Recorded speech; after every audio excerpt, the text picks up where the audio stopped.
I'm Isaac, this is Luce Disc Golf, and today I'm going to be showing you a play style that's going to keep you under par no matter what course you're at. I like to say it's called playing calculated, so whether you're trying to get your first under par round, or you've already had a few of those and you're just wondering how do I consistently stay under par, in this video I'm going to go over how to break down a course and what decisions you should be trying to make along the way to ensure that you actually score well. So let's get right into it. We'll get you over to hole one. You can see this main gap out to the left-hand side, and then it just fades hard to the right. If you go through that left-hand gap, you've got about, 50 feet to the right that you've got to get.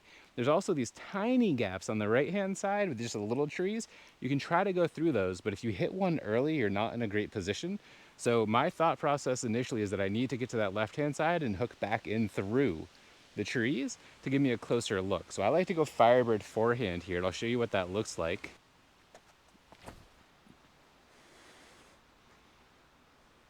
All right, yeah, that should be a C1 putt. The alternative that we could do is take something a little flippy. Go ahead and just let it turn over, maybe through that inside gap. I missed low. Never gave it a time to really turn. Wasn't flippy enough either, so let's try something a little flippier. I'll try a fuse here, see if that gets us over. See, I'm just missing it left, and I think the reasoning for that is there's actually some stuff here on the right-hand side that makes it dangerous to kind of go straight at it. And the last thing we want to do is hit an early tree. So if you just look at these guys here, we don't want to be on that side. So really another reason that the forehand is just much better choice. My fuse went down a hole. Hopefully we can get it with my grabber, but it is a good 6 feet underneath this tree. There's something looking at me under there. That fuse might be somebody else's now. Firebird, we executed pretty well, and we get a C1 putt for birdie. And it didn't even feel like we had to really finesse anything. We just had to make sure we hit a large gap and we just get it. We got another hole with two main gaps. We got this really tight left-hand gap that I want to say you'd hit with the backhand and just try to finesse straight down there, finish a little right, so something a little understable like a proxy. Or we have this right-hand side where you can honestly just check the zone on Anheuser and you will get a shot as long as you don't whiff it too bad. So we're going to go ahead and hit this right-hand side, and I'll show you the left-hand side and why I don't choose it.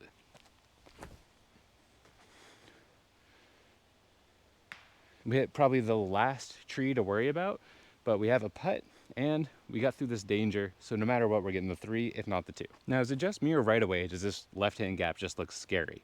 When a gap looks scary, I don't even want to take it if I don't have to. I don't have confidence off the tee. It makes it for a really hard shot. So we'll go ahead and try to hit it with my proxy. It's about proxy distance, just a little over 200. As long as we hit it flat and with a little bit of height through there, we should get all the way down.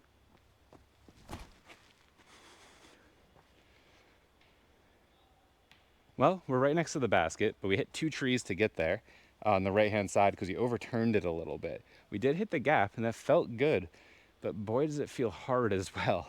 Whereas this right-hand gap, just easy all day. So this is one of those times that I'm not even gonna look at results to make the choice because I'd rather not risk being way back there with that tee shot when right here feels pretty much guaranteed even if I mess up a little. We hit just the inside of this tree. Still gives us a bit of a C2 look. I know that's parked for the birdie, but I feel like it's less likely to happen repeatedly.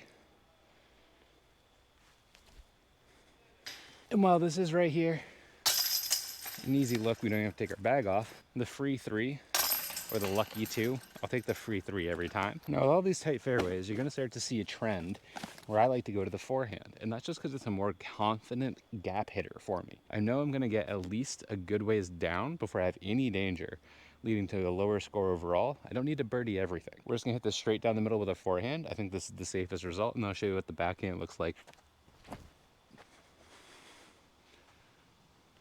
little tree kick at the end, but it wasn't too bad. Guarantees a C1 right there. At worst, we're gonna be C2. Again, free 3 or a lucky 2. Now here's where I go to show you what I think the lucky 2 would be. We're gonna go backhand with the proxy. I'll keep you on that side because you won't see from the other side. Well, that kicked to Narnia. Let's just try it again for funsies. A little more stable. Let's go at him, not get as far right. Now we hit the first tree. 2 shots that didn't make it down to the green, whereas the first forehand did. That's why I'm going to choose it. It's more likely to get me closer to the green with less danger. And that's what we really need to do. Even with hitting a tree, we're still here right in C1. If I had hit that tree and dropped, I'm still at the edge of C1 or maybe possibly just in C2 with a whole lot of avenues to the basket. Super easy recovery for the 3. We'll take our 2 today. Whew. I hit the top chain link. Got to pay attention to that. What do you know? Another little straight shot, forehand. We want to be on the left side of this gap. If I line up here and I try to backhand it straight, it feels so touchy. Whereas this side, the right tree being a little bit farther than this early left one, gives me room to kind of not worry about it and just put it down the middle. It makes the gap the widest. And then it also, again, feels like the safe shot. The basket's off to the right-hand side, so we're gonna go ahead and hit this straight and just have it do its natural fade towards the basket. We're only looking at about 230 feet. I'm going Firebird just because I like to be able to keep it low. Getting up high and hitting a tree means you're kicking really far. So I'm gonna speed up a little bit, but keep the trajectory real low so that way we don't get into much danger.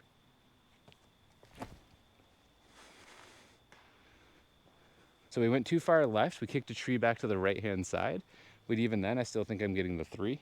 Whereas if I try the backhand, there's like no room on the tee box even to hit that shot. And I can't be over here coming this way. I'm gonna push all the right trees. It's just not the shot. Now we could try to do an overstable flex so we don't push that left side as hard. Let's see how that goes. Kept it low, hit an early tree, and we skipped up to about circle 1. That might be a better option, but I still feel a little bit safer trying to hit the straight one. It got me farther down there in the air, and I think that has a better chance of getting to the circle than the lucky tree kick there. The overstable flex is right here in C1. It's actually a great option. And I know this is farther back here at the Firebird because we did hit and just come straight across opposed to that kind of forward skip. But if I'm honest, I'm not mad about this. Again, it feels like a bit of a free 3, and like I said, I'll take free 3s over lucky 2s all day. We really want to take getting off the tee into the equation because getting off the tee well means you're going birdie par. Getting off the tee bad means that you're going par bogey. We don't want to play par bogey golf. We want to play birdie par golf. So the safer 3 is the better option, especially if it gives you a 2 look. If I didn't hit that tree, we're right there. But this Firebird also gets the 2. We'll take the 3 on the day though. My upshot's just a little tap in there. We're gonna go zone OS because I just need that stability. You can see a Mando right here you have to stay right of. The basket is literally all the way that way, almost sideways off of the tee box. So we have to go out and around and then chip up. It's a par 4, even though it's only like 300 feet, but you just can't get there. What we're gonna do is just try to hit this gap on hyzer with a zone OS and just have it skip as far left as we can, giving us the best look. So we wanna make sure we do the safest shot, which is just get through here, get left. So I cranked that right, but because we went super overstable, I still have an opportunity to get to the basket, although it's quite bad. The other option is to go overstable high on turn with Anheuser on the forehand. And that can get you a really good look at it too. That actually might be the best look I've ever had. So now I'm rethinking this. Both of those feel like good options. Now the forehand's guaranteed to get me through this first bit left, but if I really don't commit to that angle, it is a bad day. We'll have to see the results on this one a little bit to make the choice, because that's the worst shot I've ever taken with the backhand. So I guess it looks like you can almost push too far with the backhand even. This is a much tighter line that I really don't want to be taking. We're gonna go straight at it though, see if we can't get lucky on those last couple of trees. I'd rather be about 10 feet, 15 feet shorter than this on the inside and have the wide open line, which is where the forehand got us. Let's just see if we can make it work anyways. All right, we pushed way long. That's a scary putt coming back because we're going down the hill if we miss. Now this is one of those shots that I've missed more than I've hit, this forehand that I got right here. As you can see, much better look, wide open. Just put something overstable and have it flop down at the basket. We can almost even give it a run from here. I think that's what we're gonna try to do. I'm gonna have to just give it up to whatever you feel more comfortable with, either on the day or in general. That's gonna be the shot here. Both of them are okay. I shanked that one, but I was still able to fix it. This one's dead on, still a great look. Sometimes you just gotta know your own game and choose a better shot when both are viable options. A little low for the run, but we're parked. Now, one of the reasons I wanted to show breaking this down, and also the putt's not as scary as I thought, we're a lot closer. As long as we don't do a stupid bid, we should be fine. But one of the reasons I wanted to show you guys breaking down this course is this is the next course I'm gonna be playing a tournament out. So I'm actually kind of choosing my shots. And while I already have a lot of them selected, this hole is making me rethink my option because I was definitely going with the backhand at first, but that forehand felt pretty easy. And I think I'll just leave it up to whatever's feeling better on the day. I mean, that's just feeling great. This hole here is very downhill. I've actually got you angled down slightly to see it. We're a good 45 feet above the green, above the basket. And you have to hit this tight gap the whole way and then fade right. So for me, I like to go with my overstable Firebird and trust that if I put on a little bit of Annie, it's gonna push far enough because we're on such a downhill grade that's gonna fly a little bit more understable. Whereas if we went to my Flippy Bird and tried to do a straight shot with it, I'm probably gonna turn the whole way. Now with that being said, we need to make sure we really commit to the anhyzer. The right side is death. I'm aiming pretty much right down the middle of the gap. I've picked a tree in the distance that I'm throwing at, knowing that the disc isn't gonna get there, and just try to make sure we hit our line. All right, left side, dead kick. I probably just got him in front of that.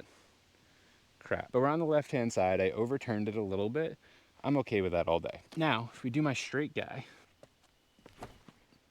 it's turning even harder left and keeps turning. That's a Firebird. We're way off. I just want to take a moment while I'm walking down the fairway to show you how dead that right-hand side is. Look at all these small trees. There's not a route to that basket down on the bottom at all. You have to get real lucky position-wise. Our Firebird's right here. We overturned it, but we have these wide open lanes opposed to all those little trees. Way safer, and that's a lot of what goes into the decision-making, is just finding that safer shot. Now, we can just lay up with a little putt and drop in our 3. It might be even safer to just chuck a little overstable guy around this tree, because if I fade out with the height that we have, if I don't get that nose down on my putt, and I fade out left, I'm gonna have a really long putt because this has so much room to glide. We're just going around the tree with the overstable guy is really safe. Now you tell me, does this look like I'm playing ultra safe, ultra conservative golf? Or does it look like I'm trying to score well? Because for me, it kind of is the same thing, scoring well and playing safe. You need to know what your misses are so that you don't end up with situations where you can't save par. I like to think I work hard for my birdies. And if I'm working hard for my birdies, I don't want to lose them to a bogey. Hole 7 here, it's another par 4. We're looking at just over 300 feet, and you can't really see the basket, but it's pretty much straight through the line of trees at the end, kind of finishing on the left. There's a right side bank that's wide open. I like to go the forehand to get all the way down there and fade right into that bank, and then just try to make a long putt, but it kind of guarantees me the par. Sorry, guarantees me the bird. Par's 4. So we're gonna my Zeus is a little bit flippier. We can hit kind of flat to a little bit of hyzer and just go down this gap all the way. Oh, we got it turned. Good kick back to the middle though, which is something to say about these forehands. If you're pushing that left side slowly, you got a good chance of kicking right. So that's a good miss. I'm gonna go up in stability a little bit, try my DD3. There we are, a little lower, a little more driven flat. Still hit a tree on the left-hand side, kicked right into the open. We're getting our bird. Now there is a backhand option, and if I overturn it, oh my gosh, back to the middle. And if I had early released it, we're just right here. So I don't like going that route. I know I messed up both of those forehands. Both of them ended up safe. Because again, safe golf is good golf. And then part of my choices today is, honestly, my forehand's just been feeling great. So I'm gonna keep trying to use it because it feels good, it feels safe, it feels accurate at the moment. Not that my backhand doesn't. Now you should be able to see the basket down there just a little under 200 feet away. We're gonna flex this in there, see if we can't get ourselves the bird. Whew.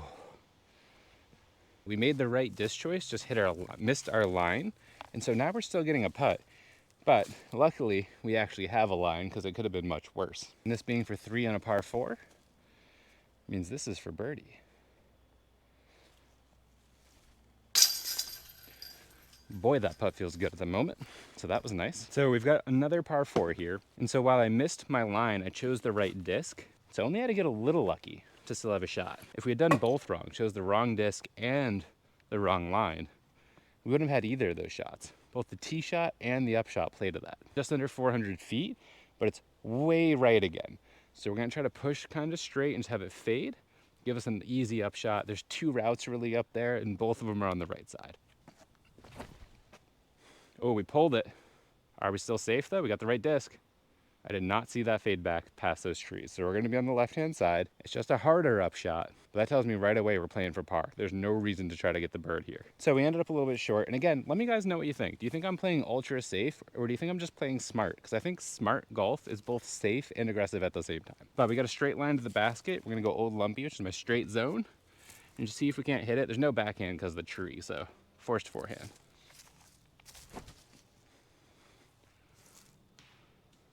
Easy enough from there. I probably just got in the way with that lean because it was turning left harder than I thought it would.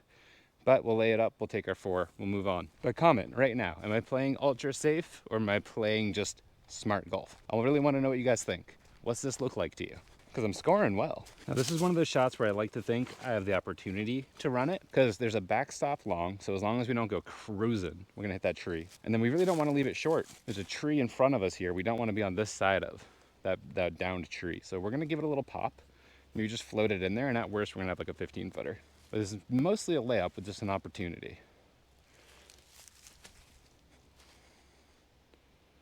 All right, gave it a good bit, I thought. We should be able to knock that down for the easy 4, getting ourselves a par. Nothing too dangerous, easy little putt. We take another par. I bet you all can't guess what I'm gonna throw. It's been forehands all day, and right now, there's a very strong head left right, and I do not want to get to the right side. So we're gonna go our Firebird, hit it right down the middle, turn it around that tree, and just get it up to the basket. And the reason I'm doing this is that with that left right, I feel like it's too easy to turn something over and get off into the bushes on the right-hand side, which are very dangerous. Get around it. Oh, hit it directly. All right, that's still a free 3. We always like those. Let's try the backhand. Oh, and we left it out early. The wind's gonna keep it straight though. Honestly, either of them are an easy upshot. So I hope that could give you a little bit of insight into how I go about thinking things through to make sure I score well. Let's run this for fun.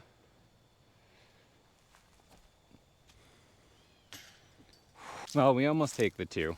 That would have been amazing. 4 through 9 would have made me real happy. But even running it, super easy to get the follow-up on the elevated basket. I'm 6'1", that's above my head. There you go, guys. That's how I break down a course. 9 holes here at Pittsford. I want to say one of the reasons you see people like Nate Sexton so successful throughout their career is that they know how to manage what feels like aggression, but is actually being safe and consistent. You don't need to be going for the green on every hole. And if you are going for the green, you just need to make sure that your miss is safe.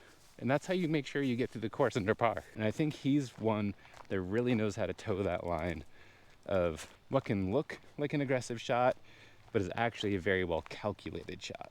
Either way, I'll see you guys in the next one. Let me know in the comments what you think about how I played. I really want to know if it looked aggressive or if it looked like I was trying to be safe. What is your take on it? Because I just think I was playing calculated. Anyways, like the video if you think this helps you out. Subscribe. I'll see you in the next one. Bye.